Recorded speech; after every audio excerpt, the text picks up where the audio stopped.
How much did the company invest in equipment?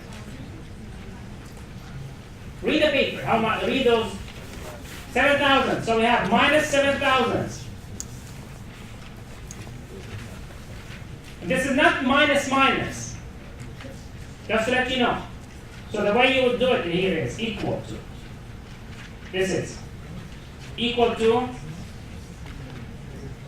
negative 5,000 minus 7,000 minus dividends. How much was dividends? 25,000. So the full amount, the total amount is how much? Minus 25,000. This is equal to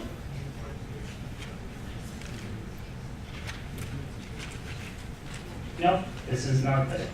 So this is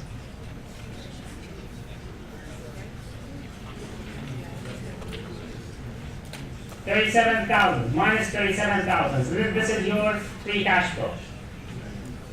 Guys, do you have any question about that? This is how you prepare the statement of cash flow. Basically, what you need to do is do them step by step. Okay? So you have. Just can you quickly explain again when we put any of Guys, I can't hear him. Sorry? Can you just quickly explain again when we write anything in the amount for capital expenditures? The amount is basically whatever the company invested in equipment. And basically in property, plant, and equipment. So those are the amounts that the company invested in property, plant, and equipment. Okay? Now there's something that you might want to look at here. You see this 7,000 here. This is one of the things that the exam will be a little bit more complicated about this point here. You might not be given purchases. You might have to calculate the purchases. Okay? So let's say that they did not give you the 7,000. What do you have to do here?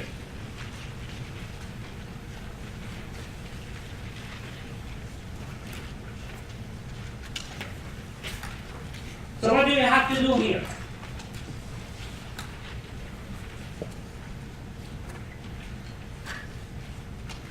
You have to calculate purchases. How do you calculate purchases?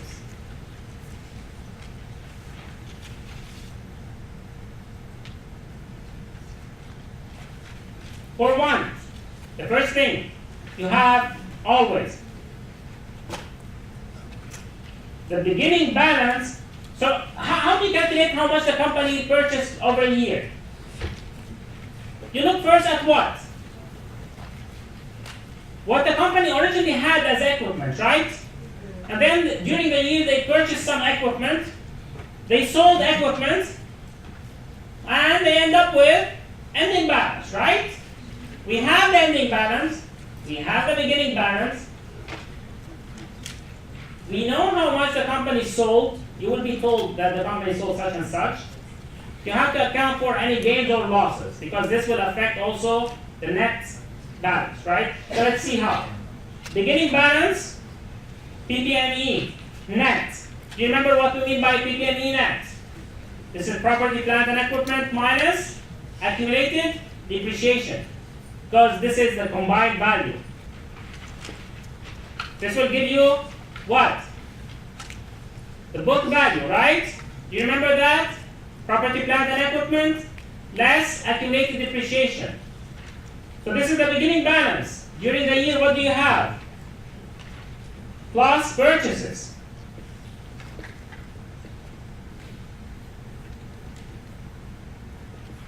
Add purchases.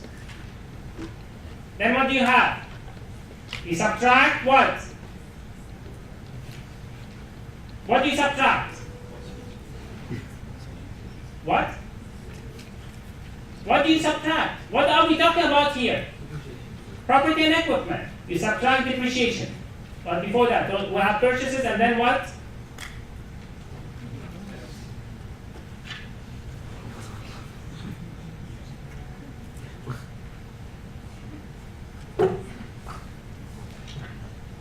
So what do you have next? Sales. Less sales of equipment. And then you need to subtract what?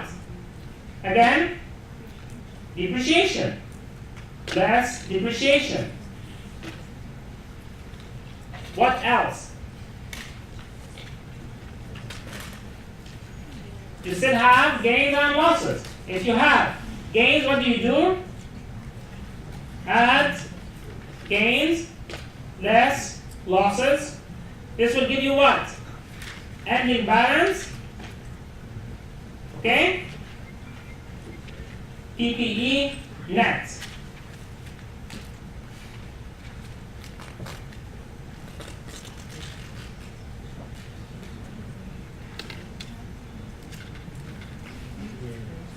Okay, so look at it this way. You started off with certain amounts. Here we're taking depreciation into consideration. So we have, basically you have the beginning balance, you add any equipment you purchased, you subtract equipment that you sold. Okay? Then you have to remove depreciation expense because here what we're talking about is the net value. After that, we have to remove gains and losses. Now, let's say that here the company did not actually give us purchases. The problem, they didn't give us purchases of 7,000. How do you calculate? Purchases, so in this case, if you want to do it this way, you have, this is ending balance is equal to beginning balance. I'm going to remove the word PP&E, net, etc. because it's the same thing. So beginning balance plus purchases minus sales minus depreciation plus gain minus loss. Are we good with that? I'm just writing it in equation format.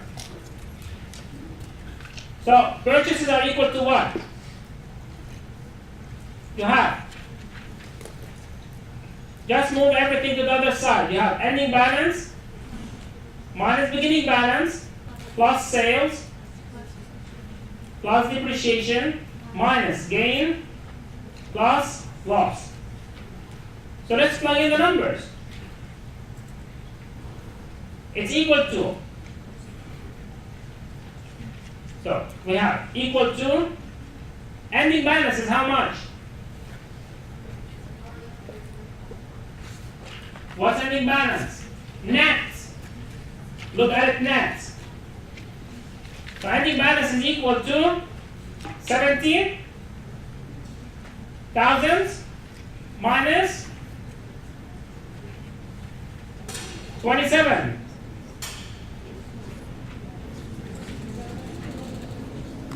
Right? This is ending balance. Guys, ending balance is equipment less accumulated depreciation for that year. Because we'll talk about it as net.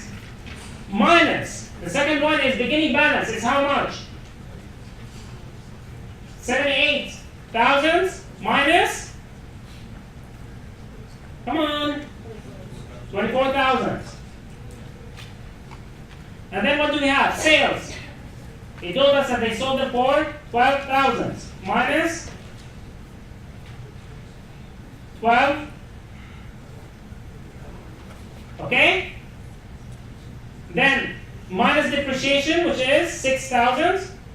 Do you have gains or losses? Minus 0 plus 0. So this is what it will be. This is the amount that it will be. Okay? Give me 1 second. So let's copy this one here.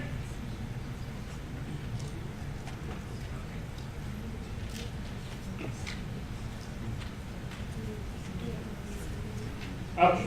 Now, where is the mistake? Sorry?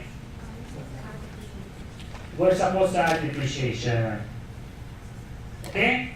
So here, this one is supposed to be added. And the 12,000 are supposed to be added. Right? Okay. So in this case here, purchases is equal to depreciation. Thank you, Bobby. This is the 7,000 that we have. Now, accumulated depreciation, if you look at it here, the changes that we had. Accumulated depreciation, there was an increase in 3,000. However, depreciation expense was 6,000, right? Remember, you have 3,000 here, and we have another 3,000 here from the ones that were basically this is when you are selling equipment. Do you understand now those 6,000 where they went? Yes. Because we're talking here about the net value. So actually you can do it without looking at the net value, without looking at the ones minus depreciation expense. It might confuse you, and then you might, because if you're not giving depreciation expense, you will have to figure it out yourself. The easiest way, this is based on what I understood from students, is when you have it like this. You have the net value, that's easy. You have every year, it will be the same thing, 70,000 minus 25. So it will be this one minus this one, or this one, and then you have the beginning balance will be this one minus this one. Then you simply subtract depreciation. You could have done it without including depreciation and without looking at the net PP&E, but it can get more confusing. That's much easier to do it. It gets a little bit more complicated once you have to factor in accumulated depreciation if you don't look at it this way. Yes? When you scroll down a little bit, can you put the numbers right next to where you wrote everything so we can visually see it? This one? Yeah, so can you put the numbers like... I will send this one to Blackboard. I think I actually did already. And I think it also has those ones. If it's not, I'm going to add it again. Do you have any questions? Okay. Now there's one last thing that I need to cover in like 5 to 10 minutes. This is the statement of cash flows. The thing that will be changing is that simply, as you can see here, those additional information that we need or the adjustments that we need to make here, they're not comprehensive. The one that you will be doing in later on will be more comprehensive. You will have gains and losses, etc. That's what's different. You will have common stock, etc. Do you understand this? Okay. Now, the last thing that I want to talk about is this one. I can't hear you. I swear I can. Basically, I can hear you. This is what is getting me confused. Guys, so you have here, we have here the statement of cash flows under the direct method. You see, under the direct method, we're doing the same thing that we did with investing activities and financing activities. So you have investing activities and financing activities. We used to list cash inflows, cash outflows. We do the same thing for operating activities. This is why academics they like it, because it's conceptually more correct. The FASB would prefer it. However, companies they find this one a little bit more complicated. So in this case, what you need to do is you look at for the investing activities and financing activities. It's exactly prepared in the exact same way as the indirect method. So what you do here is you prepare cash inflows and cash outflows. When does a company receive cash? From customers, right? From sales or services. So you have cash receipts from customers, etc. You might also have some cash receipts from dividends and interest. This is when the company receives cash. Good? Remember, gains and losses are not included here. There is no payment that the company will receive where on the check is written as gain. They don't do that.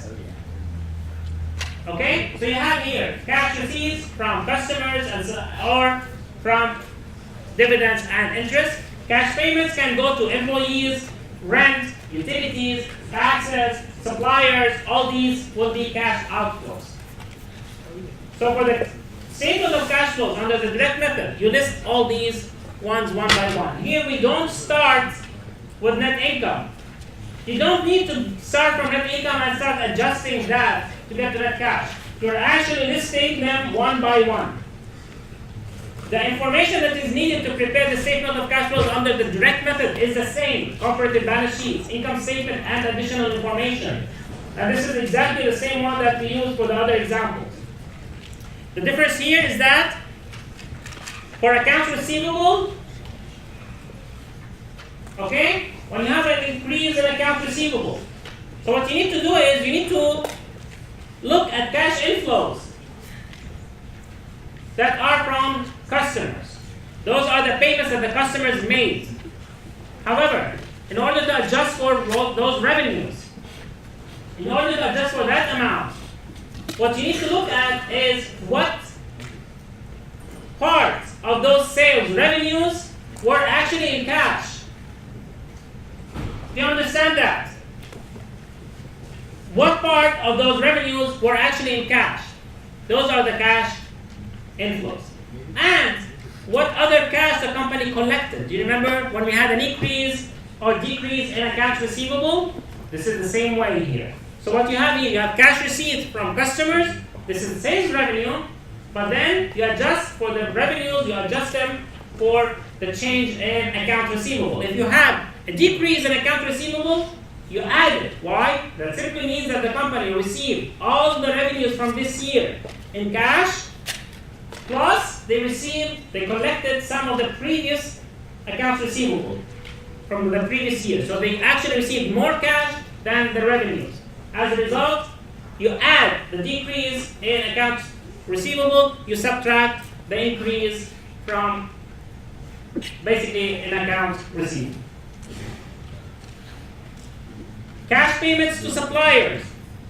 This is the amount of cash that the company purchased, the company paid to suppliers. Why would you pay for your suppliers? You pay your supplier because you purchased goods from them, right? So those are the cost of your inventory. So basically what you start with is, you start with the cost of those purchases.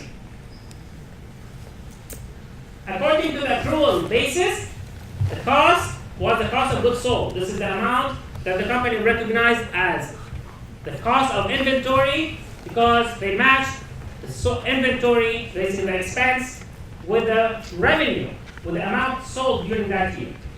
Under the cash basis, you start with cost of goods sold and then you adjust for changes in inventory and your changes in your payable. First, you adjust for the changes in inventory. Why? Because if you purchased more than you actually sold, there will be an increase in inventory. That means you paid more than you actually recognized. So an increase in inventory will be added. This is different from what you have here, because here we're looking at cash outflow. This is cash outflows, cash payments. So cash outflows, that means the company made more payments. As a result, the company will add the increase in inventory. And if there's a decrease in inventory, that means the company used some of the products that they had in their warehouses. So they subtract that. Now, in addition to that, the company will have to adjust for the changes in accounts payable. They want to make sure that those purchases were in cash. Only the cash purchases will be accounted for. So if you have an increase in accounts payable, it means you paid less than you actually recognized. So a decrease in accounts payable means you paid less. Right? No, wrong. An increase in accounts. See, I know that you're tired, but you have to still think. Yes, it's not. An increase in accounts payable means that you basically did not pay everything you purchased this year. So an increase in accounts payable will be subtracted. A decrease in accounts payable, it simply means that the company paid more. This is cash outflow. The company paid more. They paid whatever they purchased this year plus some of the outstanding accounts payable. Now you have other operating activities, other operating expenses. From operating expenses, you start with operating expenses, the overall thing. Okay? Then you have to adjust for prepaid expenses, because prepaid expenses under the accrual basis, only the part think about it again as insurance policy. Only the insurance policy that has expired will be recognized under the cash basis. All the prepaid expenses will be recognized now. So if you have an increase in prepaid expenses, it simply means that the company, if you have an increase in prepaid expenses, it means the company purchased a new policy. As a result, the whole amount should be added. And if you also need to adjust for accruals. So in this case, if you have accrued expenses, like accrued interest, under the accrual basis, the company will recognize that. So if you have a decrease in accrued expense, that means that the company paid that. If you have an increase in accrued expenses, it means that the company actually recognized it, but they didn't pay it, so you have to deduct it. Okay? Interest, revenue, and basically you have here cash payments for income tax. That's basically same thing. You look at the income tax expense, and then you adjust for income tax payable to see whether there was changes in the liability account income tax payable. Okay? This is how it would look like under the direct method. You have cash inflows, basically cash receipts from suppliers, and you have cash outflows so cash inflows from, or cash receipts from customers, and then you have cash payments to suppliers, you have to interest, for taxes, for operating expenses, etc.